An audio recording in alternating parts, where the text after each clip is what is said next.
Et l'édito écho de Nicolas Barré. Bonjour Nicolas. Bonjour Jean-Philippe. C'est l'histoire d'un pays aussi peuplé que la France, un pays de la vieille Europe, comme la France, mais avec une différence de taille. La croissance y est de 3% et le chômage est à moins de 7%. Comment font les Anglais, Nicolas ? Eh bien d'abord, ils ont commencé par dire la vérité. Et c'est toujours mieux que d'arriver au pouvoir en racontant des histoires et de corriger le tir ensuite, je dirais, à la française. Donc quand David Cameron s'est installé à Downing Street il y a 4 ans, eh bien, il a dit qu'il fallait profondément réformer le secteur public et donner la priorité au secteur productif. Il a assumé une vraie austérité en supprimant par exemple 600 000 emplois publics. Mais comme me l'a confié hier son ministre des Finances, George Osborne, eh bien pour chaque emploi perdu dans le public, 3 emplois ont été créés dans le privé.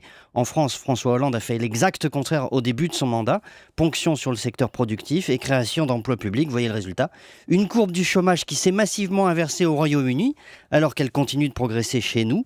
Et si nous avions, Jean-Philippe, le même taux de chômage que les Anglais, eh bien nous aurions 1 million de chômeurs de moins. Cela étant, Nicolas, l'économie britannique, contrairement à la France, n'a pas retrouvé du tout son niveau de 2008. Alors exact, la crise financière les avait fait tomber plus bas que nous, donc la pente à remonter est plus longue. Ouais. La richesse par habitant stagne au niveau de 2005, c'est pas brillant. Je pourrais vous citer aussi le déficit budgétaire qui reste très lourd ou le déficit commercial, qui est le signe d'une économie pas assez productive comme la nôtre. Enfin, il y a une énorme différence, c'est que les réformes ont fait repartir la machine.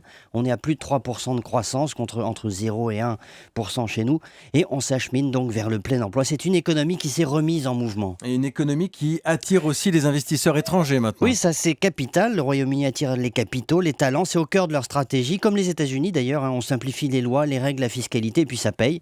Nous devrions nous en inspirer, car à l'arrivée, le juge de paix, c'est l'emploi. Et entre les Anglais et nous, eh bien, il y a donc 1 million de chômeurs de différence. Il n'y a pas photo. L'édito écho de Nicolas Barré, chaque matin sur Europe 1, juste avant 8h15. À demain Nicolas. À demain.